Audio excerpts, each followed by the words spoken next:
Tareas. No estoy grabando, grabe nomás. Yo empecé a grabar. Gracias. ¿Cómo les ha ido con las tareas, las actividades? ¿No hemos tenido problemas al respecto? ¿Dudas, entre medio, algo que por ahí haya quedado dando bote? Profe, a mí una parte de la infografía no me quedó clara, así que no la supe interpretar bien. ¿De la que estaban viendo recién con Nixa?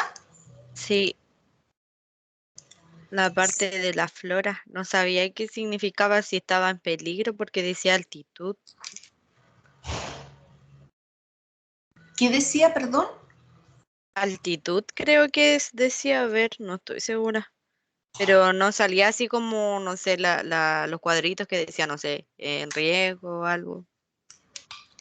Sí, recordar que esa gráfica que estábamos viendo de la flora, de la fauna, de los estados de conservación, es una gráfica que es resumen. Entonces, en términos globales, parte de lo que nosotros les pedimos a ustedes es interpretar gráficos, y no es menor tu pregunta, porque parte de las mayores dificultades dentro del proceso formativo siempre se han traducido en la interpretación de los gráficos. Los gráficos han sido muy complejos para los estudiantes, no tenemos esa cercanía con el resultado, con lo que representa el gráfico, y por lo tanto, en la mayor parte de las ocasiones nos cuesta mucho entender el gráfico. Sería importante, no sé, Nixa, tú lo tenías proyectado, que pudiéramos verlo un poco para ver cuál era el elemento ahí que generó un poco de duda en relación a la interpretación del gráfico.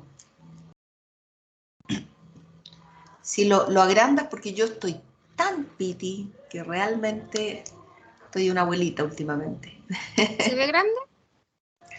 Sí se ve. Por ejemplo, acá este gráfico, y como dijo Nixa, yo no voy a entrar en mucho más detalle para que ustedes puedan interpretarlo. Aquí hay 1, 2, 3, 4 imágenes que son complementarias de una temática. Fíjense que cada gráfica está mostrando distintos datos en relación a este problema global que es la conservación biológica en Chile.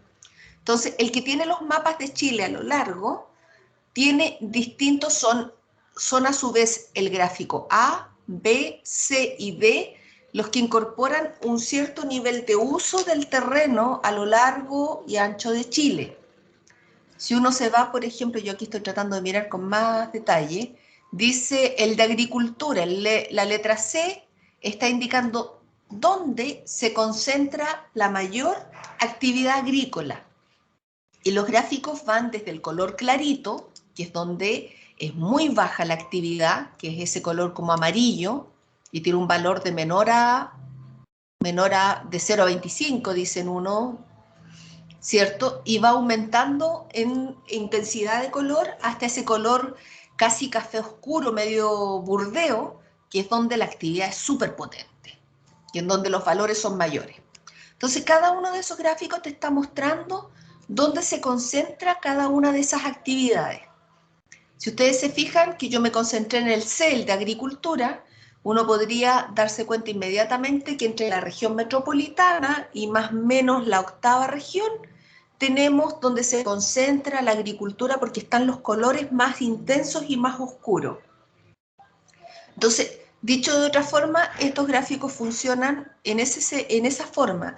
Uno tiene que interpretarlo en base al color, la intensidad del color, y ahí te dice dónde es más activa o dónde es más, tiene mayor incidencia ese tipo de acción. Al lado tú tienes otro que dice cantidad de géneros endémicos y te está mostrando las latitudes. Aquí hay algo que es súper importante que nosotros no lo dijimos en algún minuto. Chile, esta larga y angosta faja llamada Chile, parte en el paralelo aproximadamente 17-18, que es en la zona norte, la región de Parinacota, y avanza hasta el paralelo 56 en el extremo sur austral, que es donde ya estamos llegando a Tierra del Fuego. Entonces, lo que te está mostrando ese gráfico son los paralelos Partimos en la zona norte, ¿cierto? En ese paralelo 17, donde está Parinacota, Iquique, Arica, y vamos avanzando en los paralelos. Yo sé, por ejemplo, a priori que Concepción, ¿en qué paralelo estará? Concepción, Los Ángeles, si no me equivoco, está como el 34. Y hasta llegar a Tierra del Fuego, que estaríamos hablando del 56. Entonces, este gráfico ahora de barras está mostrando que en él dice cantidad de géneros endémicos, me está diciendo que de la flora, la mayor cantidad de géneros endémicos se concentra entre el paralelo 28 al 36, que es la zona de barras más altas, las barras que llegan más arriba. Y vuelve a ser coincidente, nos está diciendo algo que nosotros sabemos ya a priori, que entre la región más o menos de la quinta región hasta la Araucanía es donde nosotros encontramos la mayor cantidad de géneros endémicos de flora, como dice ahí, en Chile. Y hacia los extremos no tenemos tanta cantidad de géneros endémicos. Aquí vale bien hacer la pregunta, ¿qué significa ser endémico? ¿Quién me puede responder qué significa que un género sea endémico? Solo se Es puede propio de encontrar. una zona. Exacto, solo está ahí. Endémico quiere decir que solo está ahí, es propio y no está en otro lugar. Entonces, eso también nos da una componente súper importante, porque uno cuando lo piensa, dice en estas regiones, entonces, traducidas a paralelos, en estos paralelos es donde se concentra la mayor cantidad de géneros endémicos y es más preocupante desde el punto de vista de la conservación, porque si ahí yo destruyo, elimino, extingo especies, las hago desaparecer de todo el planeta. Entonces, por eso ese gráfico, que es este de barritas, que tiene esas cúspides, esas barritas que suben, ¿cierto? Me está indicando entonces que en Chile tenemos una situación adicional. En la zona centro, ¿cierto?, de Chile, del país, es donde se están concentrando la mayor cantidad de flora endémica. Fíjense que si uno lo enlaza con lo que dijimos antes, coincide con las zonas donde existe mayor actividad agrícola, donde existe, ¿cierto?, mayores entonces efectos de la acción humana para con estas especies que son endémicas. Si uno sigue, se van a encontrar que viene otro gráfico, que aquí dice estado de conservación. Y acá me está indicando el estado de conservación de los ecosistemas terrestres en Chile. Ahora me está pidiendo que en vez de preocuparme de las especies de flora y fauna, yo piense en un ecosistema. Como por ejemplo, ¿cuál es un ecosistema? Yo podría decir que un bosque de robles es un ecosistema. ¿Qué piensan ustedes?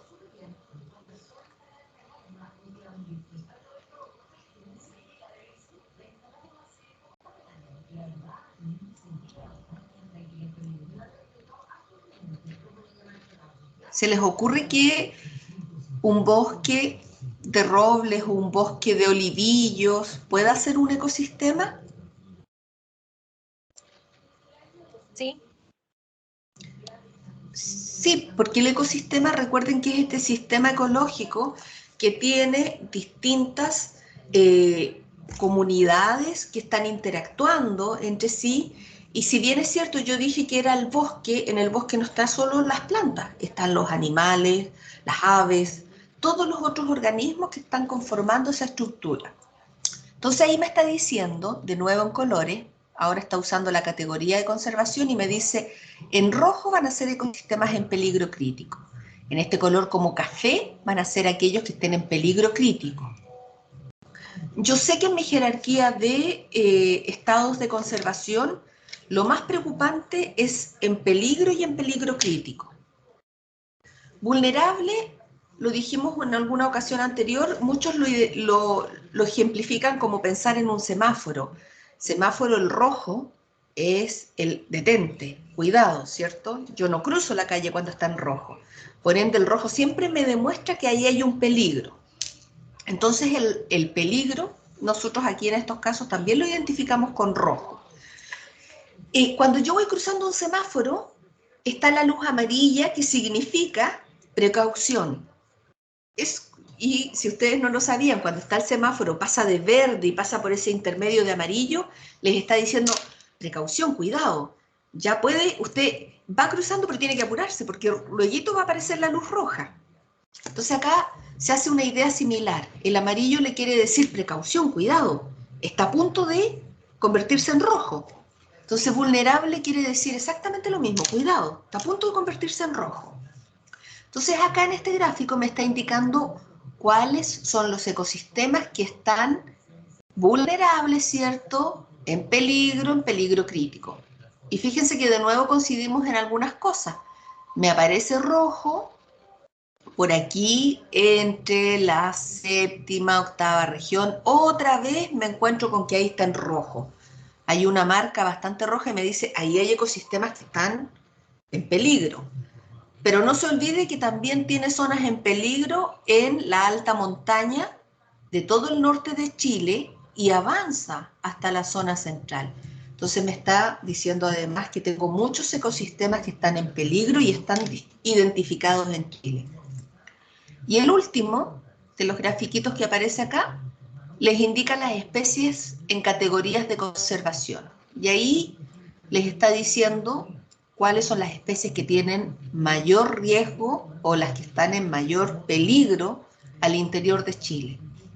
Por ejemplo, de nuevo sigue la misma lógica. El color ese como cafecito dice que ya está extinta, después el rojo oscuro, extinta en vida silvestre, el rojo fuerte como el semáforo, en peligro crítico, un rojo un poquito menos tenue, en peligro, y el vulnerable va bajando hasta un casi naranja. Nosotros consideramos categorías de riesgo desde vulnerable hacia arriba.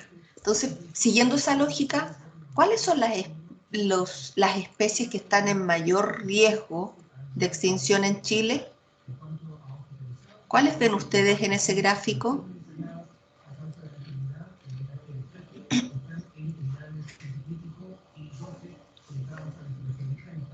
¿Quiénes tienen? Anfibios. Los anfibios, ¿cierto? Los anfibios son los que tienen el color, la mayor cantidad de rojos. Entonces nos está diciendo que ahí hay un grupo que tiene mucho riesgo de extinción. ¿Quién le sigue? Reptiles y después vendrían mamíferos. Claro. Entonces, esa es como la interpretación de los gráficos y como ustedes se van a dar cuenta, esto es a entender la simbología y empezar en base a esa simbología ir describiendo lo que el gráfico me está entregando. Estos cuatro gráficos me entregaron mucha información. Me dijeron que en la zona centro de Chile, de todo el país, es donde se concentra la actividad, pero que además es donde ahí tengo la mayor cantidad de especies endémicas, lo cual me hace que sea súper preocupante. Donde yo estoy interviniendo es donde más especies hay.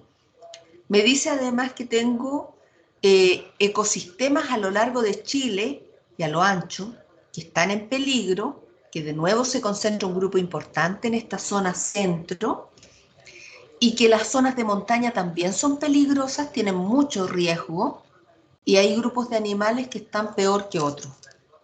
Entonces, con eso yo me hago una imagen global de lo que le está pasando a Chile en términos de conservación. ¿Se entiende un poquito más?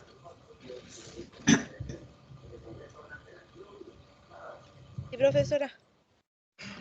Gracias, Cristel. Gracias, Nixa.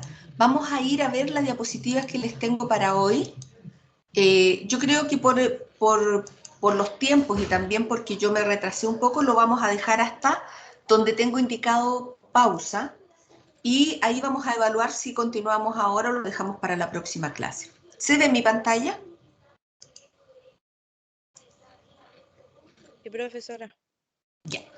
Esta es la clase 5. Fíjense que ahora nosotros hoy día vamos a ir avanzando un poquito y vamos a incorporar algunos elementos que son importantes y que siguen la misma lógica. ¿Qué sabemos nosotros en términos de conservación biológica?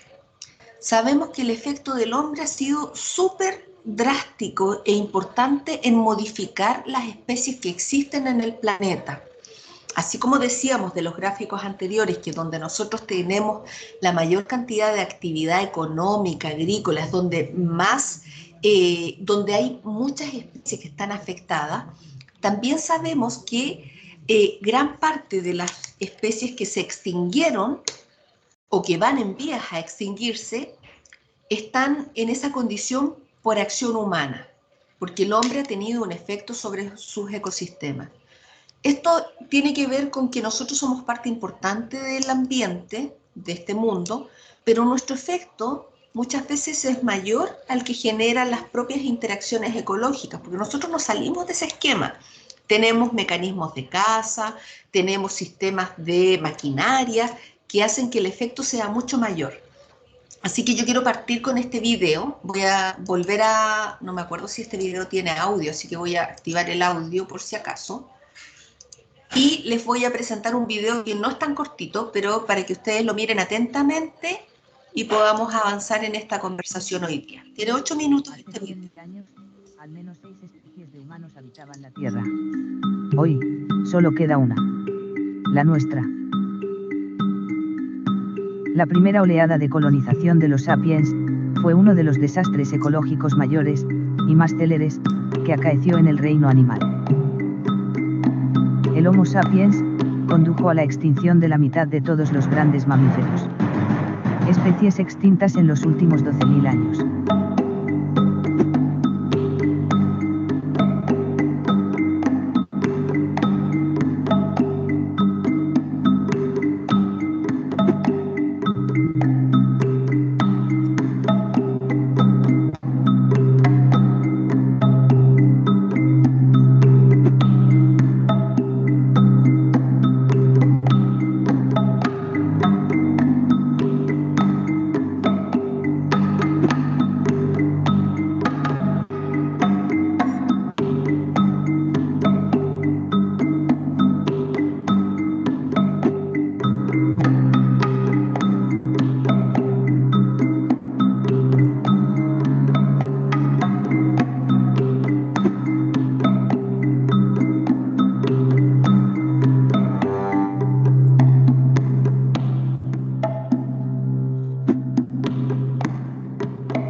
Especies en peligro crítico.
Especies en peligro. Ya, las vamos a dejar hasta ahí. Fíjense entonces, estaba el link del video que les va a quedar también para que ustedes puedan mirar el resto del video. ¿Cuál es la relación? La relación es que el hombre básicamente ha generado la extinción y la situación de peligro, de riesgo de extinción en el pasado de algunas especies y en la situación actual de otro número importante de especies.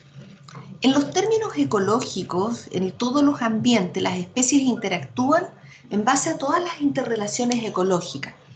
Por ejemplo, en esta diapositiva se muestra aquí todo lo que es una trama trófica, donde ustedes saben que hay animales que son depredadores, hay animales que son herbívoros, hay animales que son descomponedores, hay vegetales que tienen este rol productor primario, lo cual va generando una serie de interrelaciones entre cada uno de ellos. Además, nosotros sabemos que en estas tramas, en este sistema ecológico, existen otros roles que van complementando esta relación entre ellos, como por ejemplo el comensalismo, el mutualismo, el parasitismo, entre otros.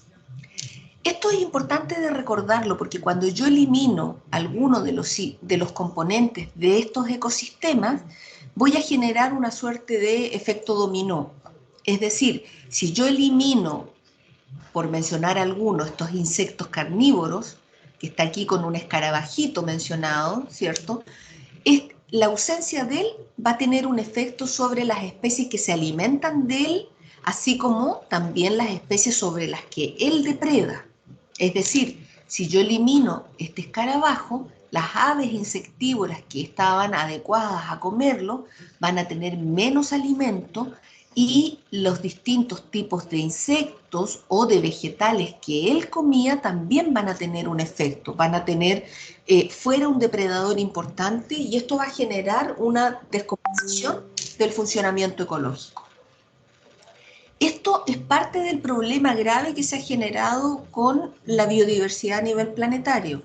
Es decir, nosotros cuando como especie humana eliminamos una especie, nuestro efecto no solamente se traduce en que esa especie desaparezca del planeta, sino que su desaparición tiene efectos sobre todas las tramas tróficas y los sistemas ecológicos. Y muchas veces cuando yo elimino una especie, inmediatamente le genero un destino a otras que las voy a meter en esta cadena de extinción. Como dije antes, si yo elimino, por ejemplo, ese escarabajo, al eliminar ese escarabajo, al hacerlo desaparecer porque lo consideré plaga, porque le tiré plaguicida o porque en algún minuto yo lo encontré muy lindo para colectarlo y hacer colecciones, voy a dejar sin alimento a las especies animales como esa ave que se alimentaba de él, pero también voy a dejar a otros que no van a tener su depredador. Esto ha generado que en el planeta, cada vez que nosotros vamos generando modificaciones de los diversos componentes de esta biodiversidad, el efecto sea mucho más masivo de lo que inicialmente pensamos. Hoy en día, la biodiversidad del mundo está en riesgo y en algunas zonas es mucho mayor el riesgo que en otros lugares del planeta. Este mapa mundi muestra los sectores del planeta donde la biodiversidad tiene el mayor porcentaje, ¿cierto?, de riesgo o de pérdida y extinción de especies. Donde ustedes ven que está nuevamente, el rojo siempre es peligro. Para nosotros el rojo es un semáforo en alerta, es un disco pare y que me dice, ahí hay mucho peligro.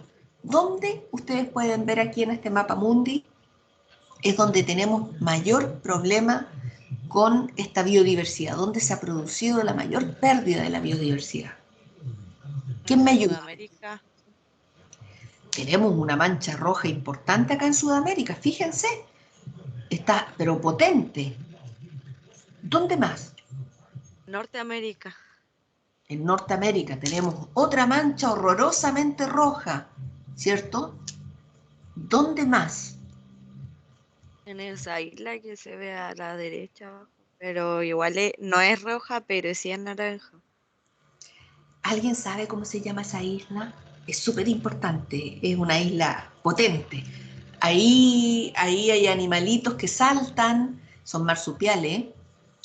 El más conocido salta en 2 patitas y tiene una bolsita marsupial donde se esconden sus hijos. ¿Australia o no? En Australia. Entonces, fíjense, hay sectores del planeta donde nosotros vemos que hay fuertes problemas con la biodiversidad. Hay un concepto que se levanta siempre cuando nosotros hablamos de biodiversidad. Las islas son las que están en mayor riesgo, porque una isla hay que imaginarse que todos los animales y plantas que viven ahí no pueden escapar. Para poder escapar de ahí tienen que nadar en ese mar, en ese océano, y en sobrevivir al tratar de arrancar de algún riesgo, se pueden morir ahogados. Entonces, siempre las islas son son las que pueden tener los mayores riesgos de extinción. Sudamérica también por algo fundamental. Nosotros acá nos hemos convertido en el granero del mundo. Eso quiere decir que gran parte de los cultivos, incluso en el norte de Argentina, en Argentina, Brasil, Paraguay, todo lo que es la producción de carne ha generado que para poder criar vacas y que las vacas pasten, para comernos el rico asado del 18, esos bosques debieron haber sido eliminados y transformados entonces en pradera para que las vacas puedan comer tranquilas todo el pasto que necesitan, las ovejas, ¿cierto? Todo el ganado ovino o bovino. Entonces, hay sectores del planeta que tienen mucho riesgo y han perdido mucha biodiversidad. Hace unas semanas atrás nosotros conversábamos que el coronavirus nos vino a enseñar que por culpa nuestra estamos donde estamos, porque el hombre, y ya nadie en el mundo científico lo niega, el coronavirus fue culpa del hombre, porque era un virus que estaba en los animales y el hombre se comió, cazó esos animales, los traficó, los movió de un lugar a otro y puso un virus que era zoonótico, un virus que era típico de animales, lo puso en contacto con el hombre. Y como buen virus, el virus hizo lo que le correspondía. Empezó a generar nuevas variantes. Hoy en día estamos en la variante, en Los Ángeles tenemos hartos casos de la Delta, ¿cierto? Fue generando nuevas variantes y ahí estamos todavía tratando de resistir al virus. Este es el más claro ejemplo de que la acción del hombre, si no la frenamos y no aprendemos esta lección ahora, estamos sentenciados a que esto siga y no pare jamás. Hay diversos ejemplos concretos que nos permiten a nosotros ir entendiendo la biodiversidad a nivel planetario. Sabemos que toda esta diversidad del planeta nosotros la podemos identificar y reconocer en base, por una parte, a la composición, por otra parte a la estructura y por otra parte a la función. Por ejemplo, ¿se acuerdan ustedes que hablamos tiempo atrás que la biodiversidad la podíamos ver entre las especies, dentro de las especies, a nivel genético, a nivel de especies y a nivel de ecosistemas? Teníamos 3 niveles para ver la biodiversidad. A nivel genético, donde está toda la variabilidad que tienen los genes y que hacen que todos los organismos dentro de una misma especie sean distintos. Por ejemplo, lo que hace que nosotros como seres humanos seamos todos de la especie humana, pero hayan chicos, grandes, altos, gordos, rubios, morenos, colorines, de piel más oscura, de piel más clara, de ojos más claros, de ojos más oscuros, más peludos, menos peludos. Toda la variabilidad viene determinada por los genes. Lo mismo le pasa a todos los grupos animales. Hay una gran diversidad que está representada ahí en esos genes. Cuando nosotros pensamos en esa diversidad, podemos verla a nivel de composición, incluso podemos nosotros pensar en la composición de las diversas especies, podemos determinar cuántos existen de cada género, cuántos juveniles, adultos, viejos existen en cada una de las poblaciones. Podemos también identificar cuáles son los roles o las funciones, ¿cierto?, qué es lo que hace cada uno de ellos dentro de esas relaciones ecológicas. Aquí en el ejemplo dice, en función, dice, por ejemplo, las hembras ponen huevos y los machos no. Los machos de algunas especies, como en el caso de las aves y los anfibios, cantan y las hembras no. Los adultos van a construir los nidos y las hembras los van a usar, pero los juveniles no. Entonces podemos ir diferenciando. Cuando nosotros también pensamos en esta diversidad a nivel de entre especies, podemos ir pensando en las interrelaciones, quién se come a quién parasita a quién. Las pulgas, que son un parásito, las pulgas ustedes no sé si lo saben, hay distintas especies de pulga. No son las mismas pulgas las que hay en un ratón, no es la misma especie la que hay sobre un ratón que la que hay sobre los gatos y los perros y la pulga que le llega al hombre. Si bien es cierto, una pulga de mi gato y perro va a llegar al hombre en algún minuto y me va a aprovechar, pero en términos globales son especies diferentes las que habitan sobre cada especie. Lo mismo pasa con distintos parásitos. Y entre los ecosistemas nosotros también podemos ir identificando los distintos ecosistemas que aparecen en el planeta o en nuestro caso en Chile. Aquí, por ejemplo, dicen composición de ecosistemas. Podemos considerar un ecosistema de un bosque y los distintos tipos de bosques que existen. Un bosque de algarrobos, un bosque de robles, un bosque de quillay, ¿cierto? Un bosque de araucarias. Va a transformarse y constituir un ecosistema diferente al otro, porque un bosque de araucarias tiene características distintas a un bosque de robles, no solo por los árboles que lo componen, sino que por las condiciones que se van generando en el clima y los distintos grupos animales que están asociados a él. Y también en términos de función, por ejemplo, podríamos hablar de los procesos ecológicos que se generan en cada uno de estos ecosistemas y cómo van relacionándose con los ciclos vitales, con el ciclo del agua, con el ciclo del fósforo, con el ciclo de los nutrientes. Entonces, todos estos son componentes de la biodiversidad. Y cada vez que nosotros generamos una interacción en esta biodiversidad, vamos a tener un efecto que va a estar relacionado con su presencia, con su mantención o con sus posibilidades de desaparecer. Como partimos diciendo, el hombre siempre ha usado los elementos de la naturaleza. Utilizamos todo. No hay nada que nosotros no ocupemos. Desde que éramos hombres primitivos, como lo mostraba el video, cuando les mostraba ahí las distintas especies que se han extinto en estos 12.000 años, y va avanzando la línea de tiempo en el video inicial y les dice el mamut. El mamut fue elemento fundamental de la dieta de los hombres primitivos. Y los hombres primitivos cazaban y comían mamut. Se vestían con las pieles del mamut. Entonces, el efecto del hombre siempre ha estado. Si nosotros pensamos en los vegetales, por ejemplo, ¿cómo los usamos nosotros? ¿Cuál es la importancia de los vegetales a nivel de biodiversidad? Fíjense que en esta diapositiva está mostrada la pirámide clásica trófica de un curso de ecología común y ustedes saben que los vegetales, estas plantas, están en la base de la pirámide. Que estén en la base es algo importante. Forman el pie, es este punto, este primer peldaño de toda cadena trófica y de toda relación ecosistémica. Las plantas son base importante de las cadenas tróficas y muchos animales herbívoros se alimentan de ellas.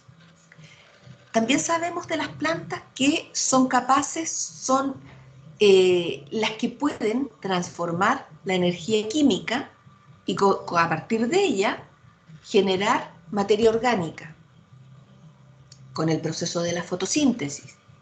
Sabemos que los vegetales se han constituido en una fuente importante de alimento para muchos grupos animales.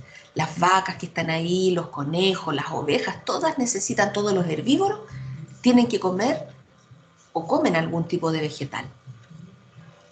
Son también las responsables de buena parte de la biomasa que existe en el planeta. De hecho, algunos científicos dicen que si no hubieran vegetales, la Tierra se vería casi como si fuera un desierto, porque los bosques cubren la superficie y cubren el terreno, ¿cierto? Dando toda una conformación a los distintos ecosistemas. Con este mismo proceso de la fotosíntesis generan y liberan oxígeno. Y además utilizan el dióxido de carbono, así que se transforman en unos recicladores ¿cierto?, de estos contaminantes atmosféricos fundamentalmente, que son un producto de la respiración. Con su presencia minimizan los efectos de la erosión. No sé si ustedes se han dado cuenta que este es el ejemplo que uno siempre usa, es cuando hay un pasto en una plaza. Cuando ustedes ven cualquier plaza, cualquier jardín, cualquier parque, se van a dar cuenta que donde hay plantas está el terreno apretado, está sustentado por estos vegetales, y cuando llueve ahí se absorbe toda el agua y no se generan estas charcas de barro, ni el agua corre y se desplaza por el terreno. Cuando está solo con tierra, la lluvia es capaz de arrastrar toda la superficie del suelo, toda esta tierra, y forma una avalancha, forma un barrial que finalmente va sacando esa cubierta de suelo. Por eso se dice entonces que los vegetales minimizan los efectos de la erosión, es decir, forman como un colchón, una cubierta que impide que la misma lluvia, el mismo viento, vaya sacando la cubierta del suelo y vaya generando erosión. Así que se convierten en un elemento importante. Y son capaces de fijar toda la materia orgánica que está en esta capa del suelo superficial. Y lo que no es menor, todos los animales que viven en el planeta de una u otra forma están ligados a la cubierta vegetal.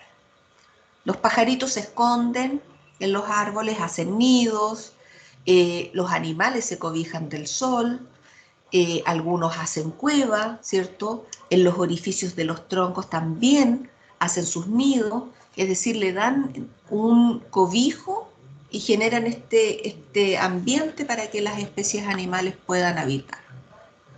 Eso es en términos ecológicos, toda la cubierta vegetal es súper importante, pero para nosotros como especie humana, las plantas también son importantes. Nosotros, por ejemplo, las consumimos como alimento y por lo tanto las cultivamos. Consumimos arroz, manzanas, tomates. ¿Qué otra cosa comemos? De los vegetales, ¿qué más obtenemos como alimento? ¿Quién sabe qué más comemos?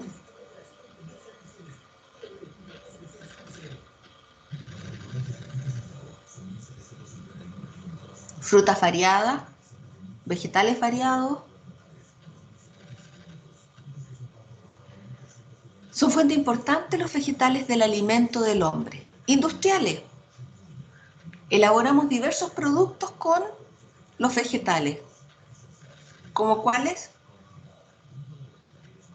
¿Qué hacemos con los vegetales? Yo ahora tengo aquí una estructura donde está mi computador que está hecha de un vegetal. ¿Qué es lo que hacemos con los vegetales? La fibra, la madera. La madera, las fibras. Cuando yo me pongo un chaleco, una polera de algodón, el algodón salió de un vegetal, ¿cierto? También podemos usarla con distintos fines, sobre todo en madera, leña. Cada vez que yo pongo la estufa en mi casa estoy usando también restos vegetales. Ornamentales porque tenemos jardines, plazas, las usamos para adornar y para embellecer sectores. Y medicinales porque hay muchas medicinas que provienen desde los productos vegetales. Yo coloqué ahí algunas, por ejemplo, la manzanilla, la agüita de manzanilla, el matico, hay cremas cicatrizantes de matico, toronjil, menta, ¿cierto? El jarabe de palto, miel, que provienen de el jarabe de hiedra para la tos, que provienen de vegetales. Entonces tienen harta utilidad para el hombre. Nosotros tenemos un uso súper potente de los diversos grupos de plantas. Y en los animales no es menor. Los animales, nuevamente, son parte importante de las cadenas tróficas. Los animales, como son depredadores, a diferencia de las plantas, van a tener este rol de control de otras poblaciones porque se las comen. El herbívoro va a comer vegetales y el carnívoro va a comerse al herbívoro. Entre los animales podemos encontrar distintos roles tróficos. Por ejemplo, están los descomponedores, los carroñeros, como un buitre, ¿cierto? Un cóndor en el caso nuestro, que se va a encargar de descomponer estos animales muertos, de devorar a esta carroña. Permiten entonces mantener los ecosistemas limpios de todo ese material en descomposición. En los medios acuáticos también, las jaivas son los carroñeros del mar. Las jaivas se comen todo lo que sea restos de animales muertos que estén en el medio marino. Los animales son alimentos de diversos otros grupos de seres vivos, porque así como ellos depredan, también son consumidos. Son capaces de modificar los paisajes. Ya decíamos que pueden hacer nidos, pueden hacer cuevas, pueden hacer distintos, con la misma depredación o con sus rutas de movimiento, van modificando, porque muchos de ellos, como por ejemplo ese monito o ese murciélago, se transforman en dispersores de semillas mediante la alimentación.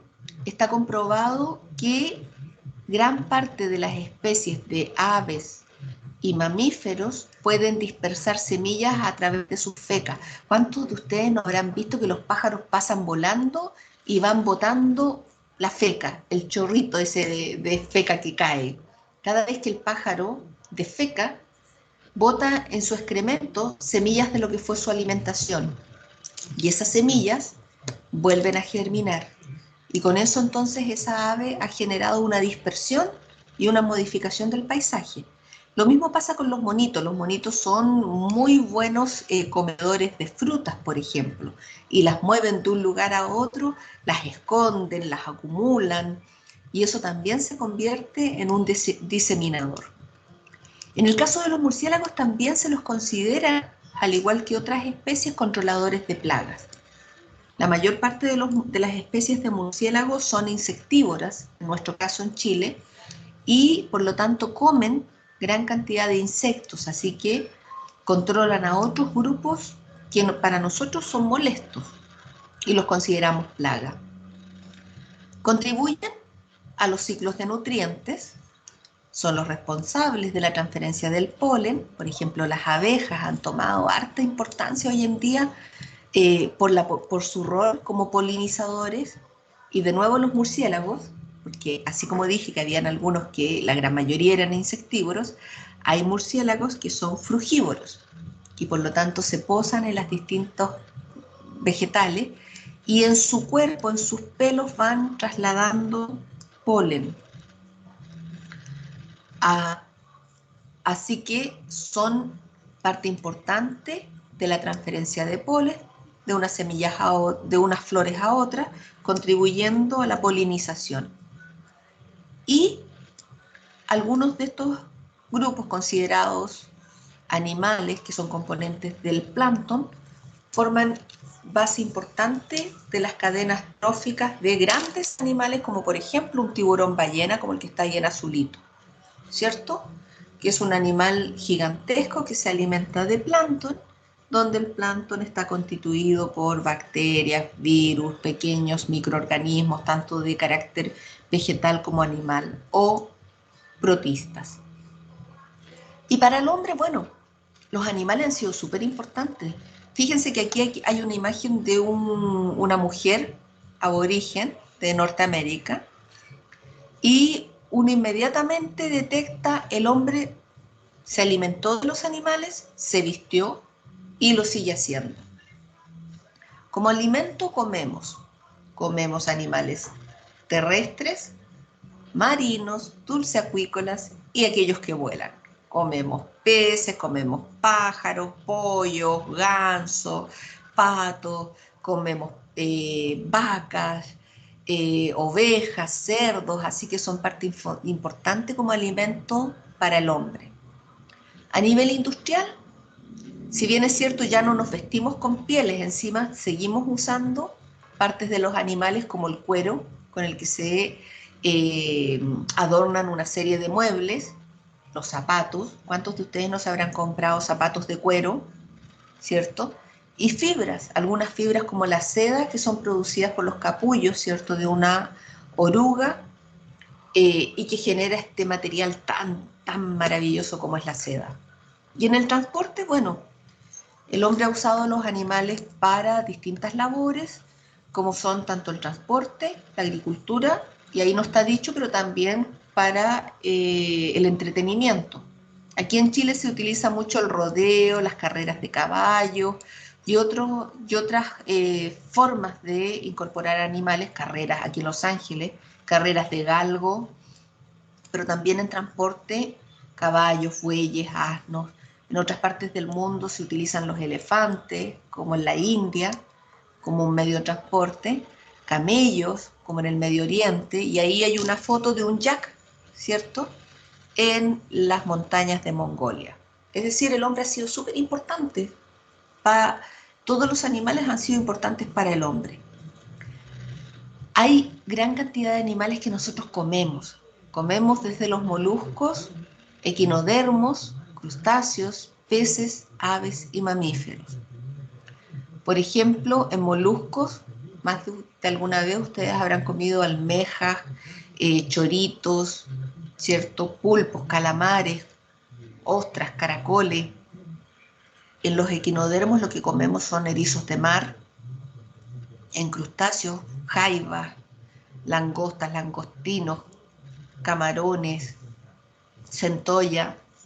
En los peces, pescada, merluza, atún, corvina, trucha.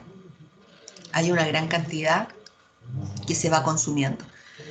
Y por lo tanto, son parte importante para el hombre, tanto los vegetales como los animales en cuanto al uso. Todo lo que nosotros hacemos tiene un efecto sobre la biodiversidad. Cada vez que nosotros generamos, por ejemplo, un cultivo de gallinas, privilegiamos la crianza de las gallinas, aumentamos esa cantidad de especies de gallinas y peleamos con el zorro, peleamos con todo, con los peucos, los tiuques, que los consideramos que nos van a comer ese criadero de gallinas. Así que tenemos un efecto inmediato sobre la biodiversidad. Vamos a incorporar nosotros algunas definiciones muy importantes que nos van a servir para ir hablando ahora de los distintos componentes de esta biodiversidad, tanto vegetal como animal. Así que vamos a incorporar conceptos. Por ejemplo, hace un rato dijimos qué es lo que eran las especies endémicas. ¿Se acuerdan que en los gráficos estábamos mostrando qué es lo que era una especie endémica? Dijimos que la especie endémica es una especie que solo habita en un determinado territorio, que puede ser un continente, un país o una región, que puede ser una región como en el caso nuestro. Yo podría decir que es endémica porque vive solo en la región del Biobío, pero también puedo decir que una especie es endémica porque habita en el bosque laurifolio y la asocio a una formación específica vegetal. Puede ser también endémica, haciendo alusión a que vive solo en una isla. Por ejemplo, tenemos unas especies de anfibios, que es el Eusophus insularis, que solo vive en la isla Mocha.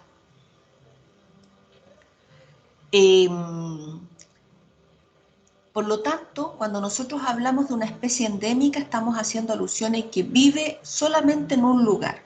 Un ejemplo de eso puede ser el copihue, que ahí aparece el nombre científico, la Pageria rosea, con una foto, que es una especie endémica del sur de Sudamérica. Y ahí estoy diciendo entonces que solamente habita en el sur del continente sudamericano. Dicho de otra forma, habita entre Chile y Argentina en el extremo centro-sur. Las especies nativas, por ejemplo. Una especie nativa es aquella que es originaria del lugar donde hoy en día está habitando y se ha originado en forma natural en ese ambiente. No es que el hombre la llevó, no es que el hombre la trasladó de un lugar a otro. Llegó ahí por un proceso natural, sin que yo la haya subido a un barco, un avión, y la haya comerciado, transportado y le haya ayudado a moverse. Entonces, una especie nativa es una especie que está en ese territorio, aunque no necesariamente solo vive ahí. Y eso es importante separarlo, porque endémica, acuérdense que dijimos que solo habitaba en ese lugar. Nativa puede estar en muchos lugares, pero es propia de ese lugar. Por ejemplo, acá dice el puma con color, el puma que nosotros todos conocemos, vive en forma natural, llegó por sus propios medios a Norteamérica y a Sudamérica, y está en varias partes, no está solamente en un solo lugar, está en Norteamérica y está acá. Pero nadie lo llevó ni en avión, ni en barco, ni una intervención humana. Él por sí solo se originó o se trasladó a ese lugar. ¿Se entiende un poco la diferencia entre nativa y endémica? Sí. Siguiente. Especie exótica. Varias veces hemos escuchado especie exótica. Una especie exótica es aquella que llegó de afuera, que es extranjera, que no vivía ni se había originado en donde yo la encuentro hoy en día. Por lo tanto, fue introducida por el ser humano, ya fuera porque lo hizo a propósito, en forma intencional, o sea, yo quise llevarla a ese lugar, o porque se fue accidentalmente, como un polizonte. Y por lo tanto, esta especie ahora no era de ese lugar, y tradicionalmente nosotros sabemos que una especie exótica genera daño sobre la biodiversidad nativa, porque compite con las especies nativas, puede traer enfermedades y genera muchos efectos perjudiciales. Y cuando los efectos son muy, muy fuertes, muy dañinos, decimos que esa especie exótica más encima se convirtió en un invasor. Aparte de la codorniz que está ahí, ¿conocen otra especie que sea exótica, que no sea chilena y que llegó acá ya fuera en forma accidental o intencional por parte del hombre? ¿Quién me puede ayudar a mencionar otra especie que sea exótica?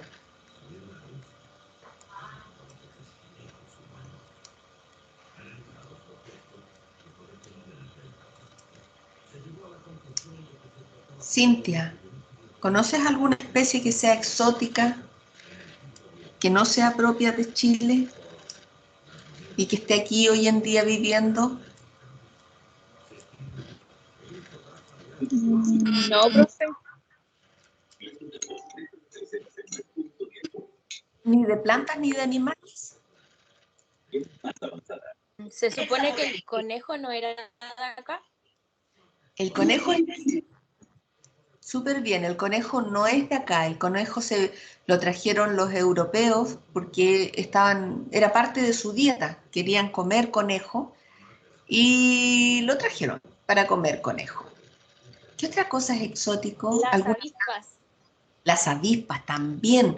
Las avispas fueron incorporadas supuestamente como controladores, por ahí a alguien se le habría ocurrido. Porque son súper agresivas, son carnívoras y se comen, no dejan títere con cabeza. ¿Algún vegetal? ¿Conocen algún vegetal que sea exótico?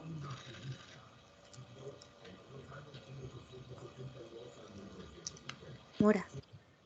La mora, tan rica que sea la mermelada de mora. Uy, la mermelada de rosa mosqueta.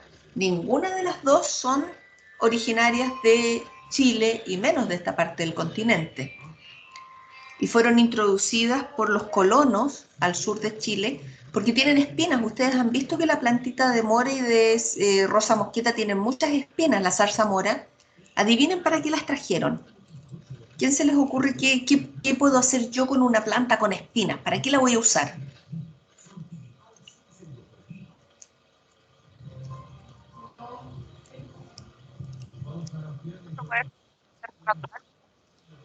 Uy, te escuché entrecortado, Javiera. ¿Ahora me escucha bien? Sí, ahora perfecto. ¿Como cerco natural o algo así? Exactamente. Hay que pensar que los colonos que llegaron al sur de Chile querían criar animales, ovejas, ganado. Entonces, ¿cómo hago yo si tengo un terreno de muchas hectáreas?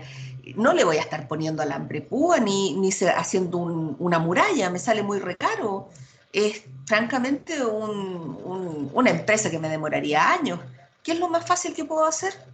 Planto plantas con espina y cierro todo mi terreno con plantas con espina. Entonces, ni mis animales se van a atrever a escaparse porque se van a pinchar entero, ni la gente se va a atrever a entrar, ni otros animales tampoco, a atacarlos, a comérselos, a robármelos, porque van a quedar todos pinchados. Entonces fueron traídos como cerco vivo. El eucaliptus, el pino, el aromo y la retamilla. Hay varias plantas que fueron introducidas en forma y son exóticas. Hay otros que los hemos mencionado otras veces, los ratones, todos los la laucha, el guarén, la rata, se vinieron de polizontes en los barcos de los navegantes. No hay barco que no tenga rata. Y se bajaron acá y se diseminaron. Entonces ahí tenemos especies exóticas que no eran propias y que llegan a instalarse a un nuevo sector y van a generar ciertos efectos. Especies raras. Las especies raras son aquellas que nosotras consideramos que cumplen con esto de esta particularidad para llamarlas raras. Y rara no quiere decir que sea fea, que sea extraña, sino que tiene cierta combinación de rasgos físicos y biológicos que hacen que sean restringidas, ya sea en número, es decir, que sean muy poquitas, muy pocos individuos los que componen la población de esa especie, o que estén distribuidas en un lugar solamente y no existan en otros lugares, o en definitiva que sean muy, muy específicas en el hábitat que tienen que seleccionar. Entonces, aquella especie que yo considero rara es esa que me cuesta mucho encontrarla porque son tan pocas y tan específicas en su hábitat que difícilmente las puedo observar. Por ejemplo, aquí aparece el picaflor de Juan Fernández, que es considerado raro porque es una especie que solo vive en la isla de Juan Fernández, con poblaciones muy pequeñas y que vive en los arbustos de específicamente Juan Fernández. ¿Cómo yo logro saber que una especie es rara? Básicamente con esta idea. Si yo pienso en la abundancia de especies, es decir, si yo tuviera un terreno aquí, una plaza o un campo, y yo lo divido en sectores, fíjense que esto es como si tuviera un gran campo y yo lo divido en cuadraditos, ustedes se van a dar cuenta que cada cuadrado yo voy y cuento cuántas especies hay en su interior y en los cuadrados más grandes voy a encontrar mayor cantidad de especies. En los cuadrados, mientras más chiquitito lo hago, menos especies encuentro. Por ejemplo, hay un cuadrado que voy a encontrar 11 especies en su interior. El otro cuadrado voy a encontrar 2 especies. En el cuadrado inferior izquierdo voy a encontrar 3 especies.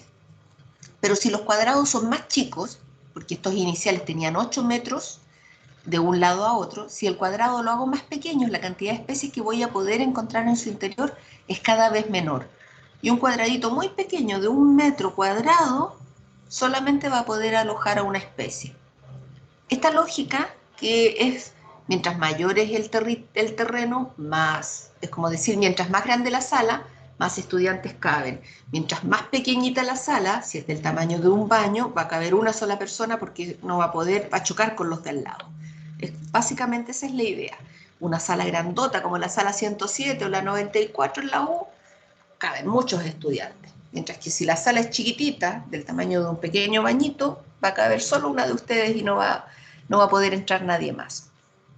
Esa lógica se usa para determinar las especies raras. Entonces los investigadores dicen, cuando yo voy a un terreno y yo hago estudios y contabilizo cuántas especies puedo encontrar en ese terreno, la lógica es decir, mientras más grande el terreno, cada vez va a ir conteniendo mayor cantidad de especies. Si yo lo asimilo a las salas de clase, si yo tengo una sala pequeña, adentro van a poder haber 4, 5, 6 asientos solamente. Si mi sala es más grande, van a poder entrar más estudiantes. Mientras voy haciendo crecer la sala, llega más estudiantes son los que caben.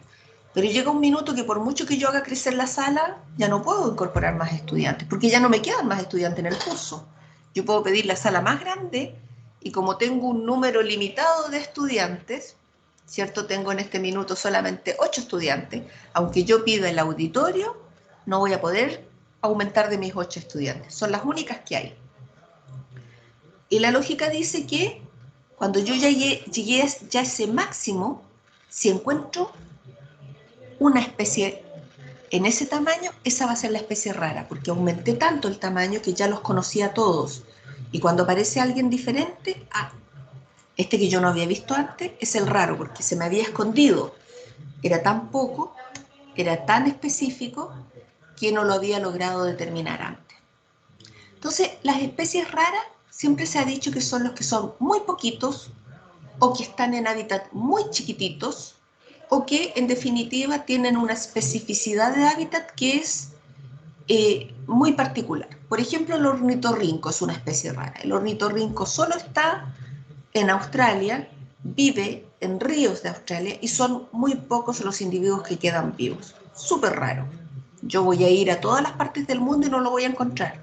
Para encontrarme con él tendría que ir a Australia, revisar ríos y tener la suerte de atraparlo en algún río, porque no son gran cantidades de poblaciones. Entonces, de eso se trata la rareza. Y hay un cuadro que elaboró Joffre que me permite, por ejemplo, hacer ese símil para los pájaros en Chile. Entonces, Joffre me dice, oye, hay algunas especies en Chile que son raras, de aves.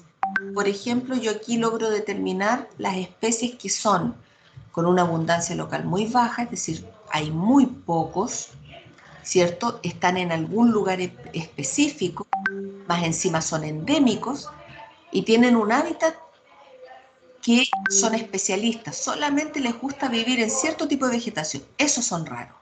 Y aquí me nombra varias especies, el carpintero de cabeza roja, el Campophyllus magellanicus, entre otros, y me nombra también por aquí ¿cómo se llama este loro? El tricahue, como otra de las especies raras. Otro concepto que necesitamos que ustedes se acuerden, especie indicadora.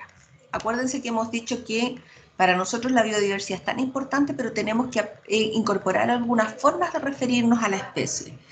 Cuando hablemos de biodiversidad vamos a decir si la especie es nativa, si es exótica, si es endémica, si es rara. Pero también podemos utilizar algunos conceptos instrumentales, es decir, haciendo referencia a los roles o funciones que tienen en los ecosistemas. Estos conceptos han surgido bajo las teorías de la ciencia de la conservación biológica y tienen como finalidad que nosotros podamos darle un sentido a esas especies cuando hacemos alguna descripción de un hábitat o un estudio.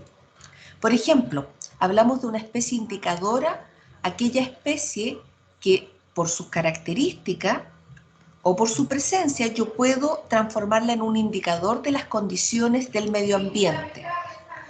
Y es importante en este caso mencionar que esas especies, si esa desaparece, como las estrellas de mar, si las estrellas desaparecen de un ecosistema marino, yo tengo una indicación de que ahí el ecosistema está siendo alterado, está sufriendo un daño. Entonces la especie indicadora lo utilizo como para poder tener una señal de que ese ecosistema está sufriendo algún proceso de daño. Si el indicador disminuye, desaparece, me indica, valga la redundancia, me dice, cuidado, este ecosistema está sufriendo daño.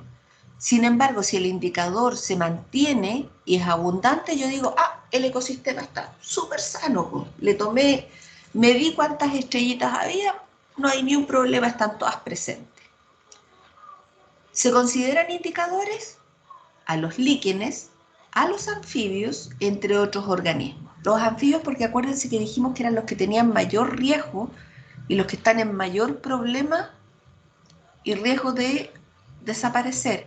Entonces, cuando yo tengo un ambiente y yo veo que las especies de anfibios empiezan a disminuir, sabiendo que son especies que están en peligro y que son muy dependientes del ambiente, de las condiciones naturales, yo puedo decir, ese ecosistema está en riesgo, porque mi especie indicadora me está indicando, ¿cierto?, que algo pasó, porque hay menos, han disminuido. Para definir qué especie puede ser un indicador, se han elaborado 10 características o criterios que debieran ser considerados. Por ejemplo, que sean organismos de fácil observación y colecta, porque si voy a buscar un animal que me va a costar mucho encontrarlo, no voy a poder usarlo de indicador, me voy a demorar más tiempo en encontrar esa especie para poder saber si disminuyó, si aumentó, en qué condiciones está, y no va a cumplir con él la finalidad. Tienen que ser fáciles de reconocer en el campo, yo no puedo confundir la especie. Si yo digo voy a usar como indicador la ramita de Darwin, tengo que ser capaz de que fácilmente no la confunda con otra especie. Sepa identificarla y que cualquier persona que vaya diga, ah, mira, este ecosistema tiene ranitas de Darwin, así que está en buenas condiciones ambientales. O aquí, yo hace 10 años encontré ranitas de Darwin, yo ahora fui, no hay ninguna, está siendo alterado. Tengo que conocer la taxonomía, saber qué especie es. A eso se refiere, que yo no la mire y sepa, no, me empiece a preguntar cómo se llamaba, qué especie es, no la conozco, es nueva, porque si no, no me serviría. Además tengo que conocer bien la biología y la historia de vida, porque esto parece de perogrullo.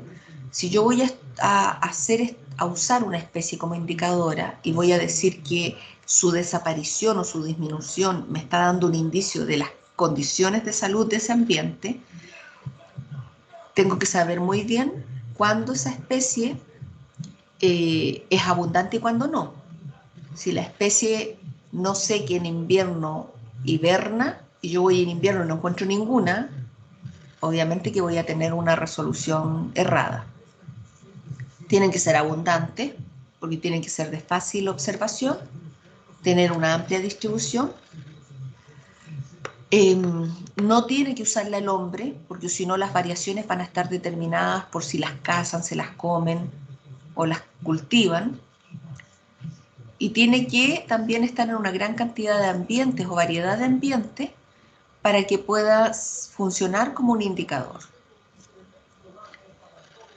Y bueno, esas son como las características para que sea una especie indicadora general.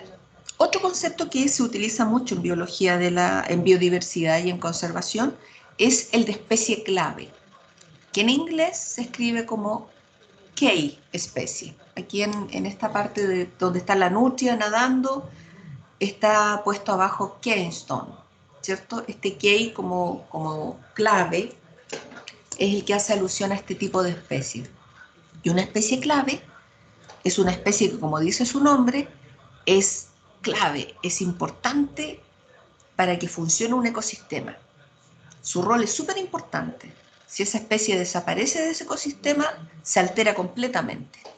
Aquí la gráfica muestra una nutria y muestra abajito de la nutria, en morado, una serie de erizos de mar y unas algas. Los erizos son herbívoros, los erizos de mar comen algas. Y la nutria, como ustedes van a ver aquí en la imagen, come erizos.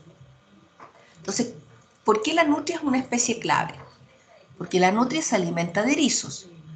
Cuando la nutria está en un ambiente natural, comerá una cierta cantidad de erizos y al disminuir y controlar la población de erizos, los erizos también quedan regulados y los erizos depredan sobre las algas manteniendo un equilibrio en el ecosistema.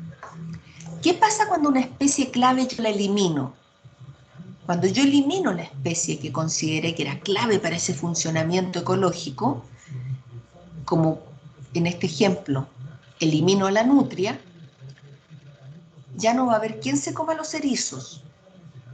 Y la imagen me está mostrando que los erizos aumentaron. Ahora hay una gran, si antes habían 2 ericitos solamente marinos, ahora hay muchos. Está lleno de erizos el suelo. ¿Qué están haciendo los erizos? Son hartos ahora. ¿Qué hicieron con las algas?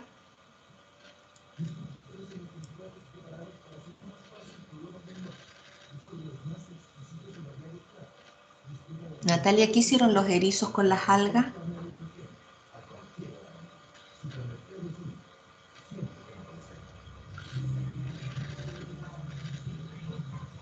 ¿Quién me ayuda? ¿Qué pasó con esa gran cantidad de erizos que habían?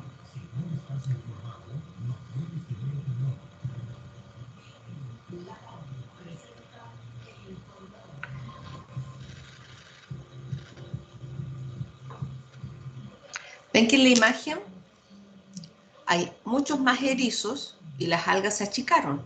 Es decir, mientras más erizos, se comieron más a las algas y por ende quebraron ese equilibrio, esa relación ecológica. Entonces, una especie clave es clave para que el ecosistema esté en condiciones normales, naturales. Si yo elimino esta especie, rompo todo el sistema y rompo esa relación trófica. Por ende, la especie clave es una especie que produce un gran efecto en la composición de las comunidades de su ecosistema. Y su presencia mantiene ese rol ecosistémico. Si yo la elimino, se genera un daño importante. Así entonces, la especie clave es clave para el funcionamiento del ecosistema y por eso la identifico. Es un concepto muy utilizado en biodiversidad y me permite entonces darle un sentido a esa especie, ¿sí? Yo quiero defender una especie y evitar que sea, que se pierda, que finalmente las acciones humanas vayan a generar una pérdida de esa especie. Yo levanto el concepto de especie clave, si es que le corresponde, y puedo generar acciones de defensa para esa especie, porque es fundamental y es clave para el funcionamiento del ecosistema. Hay varios ejemplos de especies clave, por ejemplo, el tiburón, aquí hay otro, el tiburón que depreda sobre estas mantarrayas, y si ustedes se fijan, las mantarrayas depredan a su vez sobre las langostas, crustáceos, cangrejos. Si yo elimino el tiburón, aumenta la población de mantarrayas y por ende se comen más de los cangrejos y pueden llegar a eliminarlos. Entonces, finalmente la especie clave es fundamental. Si yo la elimino, genera un efecto que tiene un efecto adicional sobre otras poblaciones animales. Otro concepto que es importante para nosotros es el de especie sombrilla o especie paraguas o umbrella, le llaman algunos. Y es un concepto que se usa en conservación y que tiene el sentido de imaginarse como una sombrilla, como un verdadero paraguas. Es una especie que yo escojo para aplicar medidas de conservación. Por ejemplo, cuando yo escojo una especie y la utilizo como sombrilla o paraguas, es como cuando yo me pongo bajo un paraguas. Y yo puedo invitar a mis amigos y decirles bajo la lluvia, ven, métete conmigo en el paraguas y no te vas a mojar. Y acá pasa lo mismo. Esa especie que es un paraguas gigantesco, al protegerla yo voy a proteger a todos los otros que están en su hábitat. Así que funciona como un verdadero paraguas de protección. Generalmente las especies que son elegidas como paraguas, sombrilla o umbrella, son especies que tienen grandes requerimientos ecológicos, que habitan en gran cantidad de espacio, que necesitan grandes territorios. Por lo tanto, cuando yo digo voy a proteger el hábitat del puma, sabiendo que el puma recorre por toda una zona cordillerana, voy automáticamente a generar un gran área de protección y va a ser como un paraguas. Van a quedar muchas especies protegidas al hacer esa protección del puma. Este es un cuadrito que muestra las diferencias y comparación entre la especie paraguas y la especie clave. Y me dice básicamente que es importante en el caso de la especie clave, su rol es crucial, ¿cierto?, dentro de las funciones del ecosistema, mientras que en la especie paraguas, lo que a mí me interesa es que todas las medidas de conservación que yo haga sobre ella van a tener un efecto sobre todas las otras especies que estén en el ecosistema con ella. En general, las especies claves forman parte importante de las redes o cadenas tróficas. Son consumidores importantes dentro de esa red. Llegan a ser incluso depredadores o depredadores tope. Y en el caso de una especie paraguas, no es necesario que se conecte con una red trófica, porque mi intención es aumentar el área de protección. ¿Qué más? Aparece acá el rango. La especie umbrella tiene grandes hábitats, ¿cierto? Especies que pueden ser migratorias, que pueden usar muchos ambientes, donde el aumentar el área es la clave para mí, y la especie clave es aquella que tiene un efecto importante sobre el ambiente solamente. Algunos ejemplos a nivel de otras partes del planeta: los tigres, los osos para especies umbrella, y para especies claves habíamos mencionado las nutrias, elefantes, los picaflores, entre otros. Y el último concepto que vamos a mencionar hoy día es la especie bandera. Y ahí aparece una foto de la ranita de Darwin. La ranita de Darwin ha sido usada mucho como especie bandera en Chile, y esto es como levantar una banderita de protección, es como decir, esta es la especie que yo voy a tratar de hacer una campaña para que todo el mundo la proteja, para que todos se comprometan con la protección. Y para escoger una especie de bandera tiene que ser una especie que sea carismática. Ese es el primer concepto, que sea carismática. Quiere decir que la gente le parezca bonita, así como, ¡ay, qué linda, atractiva, es tan amorosa! Todos queremos protegerla. No todas las especies tienen ese efecto. Yo puedo escoger una especie, un cangrejo, y a la gente no le va a parecer carismático, atractivo. Entonces la especie bandera tiene que generar esa empatía con la gente, que la gente la quiera proteger, que la encuentre linda, amorosienta. Y lo que se busca acá es que levantar esa bandera, que las personas se identifiquen y que en base a la protección de esa especie podamos nosotros levantar medidas que apoyen la protección de la biodiversidad. Generalmente las especies banderas son animales, porque parece ser que los animales tienen esta cercanía con nosotros como seres humanos, no así los vegetales, ¿no? Yo podría decir un copihue, uy, qué lindo, hagámoslo bandera, pero no tiene la misma llegada. Por ejemplo, la ranita de Darwin está levantada en Chile como una especie bandera. Hay muchas iniciativas de ella. Yo puse ahí algunos afiches y la verdad es que se cumple muy bien el efecto de que sea una especie bandera. La gente la encuentra hermosa. Habrán visto ustedes de repente algunas publicaciones donde aparece que fue padre, que cuida a sus crías, que las guarda en el saco de la garganta, que tiene esta nariz respinguda, los colores. Entonces, se trata de que las personas se apropien de esta especie, y la especie me significa una bandera que yo pueda levantar siempre para generar medidas de protección y conservación. Así que esos son conceptos que son súper importantes para que los vayamos incorporando. Las especies indicadoras que dijimos hace un rato, que me permiten reconocer las condiciones, ¿cierto?, de salud del medio ambiente, las paraguas, las banderas y las especies clave. Estos conceptos para nosotros son necesarios porque cada vez que nosotros hablemos o queramos, por ejemplo, ahora levantar alguna actividad, podríamos pensar y escoger una especie bandera o una especie paraguas o una especie clave que nosotras identifiquemos y que nos sirva para cumplir nuestros mecanismos o una iniciativa de protección.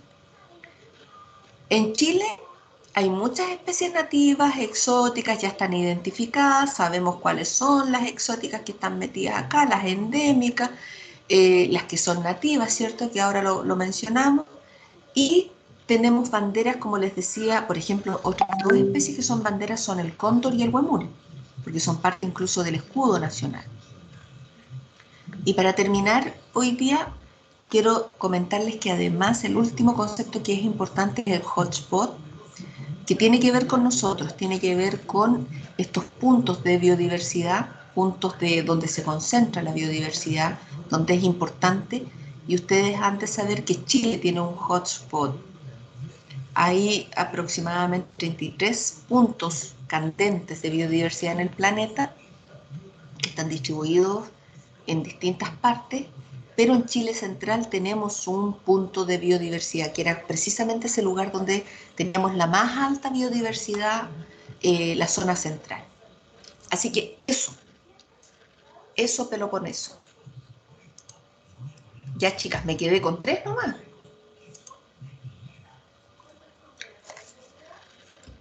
¿Dudas, comentarios? Hay una tarea, chicas, que está activada en el sistema, que es la tarea que nos sigue, la tarea 3, que apareció en Canvas. No sé si alcanzaron a verla, si tienen alguna duda al respecto.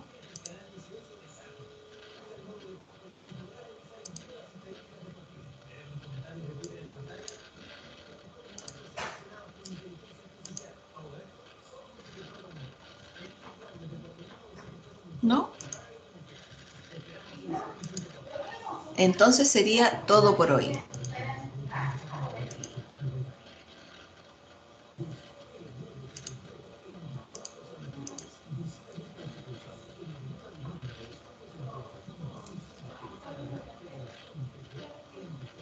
Ya, que tengan buena tarde. Igualmente, Igualmente, profesora. profesora. Gracias.